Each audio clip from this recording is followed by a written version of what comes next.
Good afternoon, Madison parents and students. At the time of this message, we are beginning our third week of reopening. I'm reaching out today to provide an update on our progress and to address some important topics, including safety procedures, instructional practices, and Phase 2 planning. I want to begin by thanking all of you for your vigilance and support as we have successfully reopened schools while maintaining strong safety compliance and public health conditions within the borough and our district. As you are now aware, we've experienced our first COVID case. However, the involved parties took proactive quarantining and isolation measures, which allowed us to continue our operations without interruption. This scenario should be considered a model for all of us. We cannot prevent cases of COVID-19 from occurring, but we can reduce the likelihood of transmission through safe behaviors, and we can keep the community safe by self-isolating and self-quarantining if we have a reason to believe that we may have been exposed. As always, if you believe that you may have COVID-19 or have been exposed to someone that does, please contact the Madison Department of Health at 973-593-3079. I also want to check in with all students and parents regarding some improvements to our district instructional practices. Email guardian summaries, weekly previews in the Google Classroom stream, and due dates within Google Calendar should now be in effect in some capacity throughout our schools. If you have questions regarding any of these features, please contact your child's teacher with an understanding that each feature may be used differently depending on the age of your child.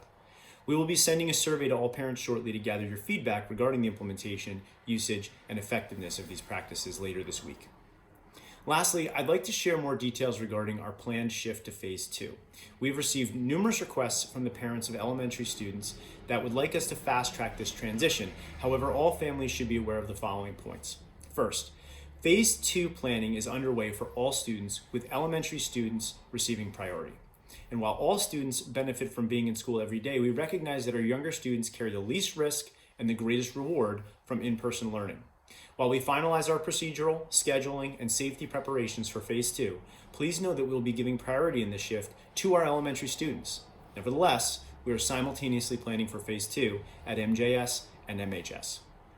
Secondly, while the Phase 2 transition is important, we must remain cautious in our progress.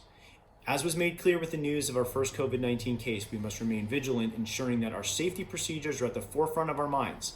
We are currently experiencing success and strong staffing levels as a result of our measured approach. While we are placing significant urgency on moving to Phase 2, we must be mindful that the current environment does not allow for a margin of error. We will make this transition shortly and with an abundance of caution. Third, firm dates regarding our Phase 2 transition will be provided by Monday, September 28th. Originally, our timeframe for Phase 2 was sometime in the October-November window, and we now expect to be able to make this transition in early October. We may even bring back kindergartners to daily instruction even sooner. We'll provide clear expectations regarding these timelines in the coming week.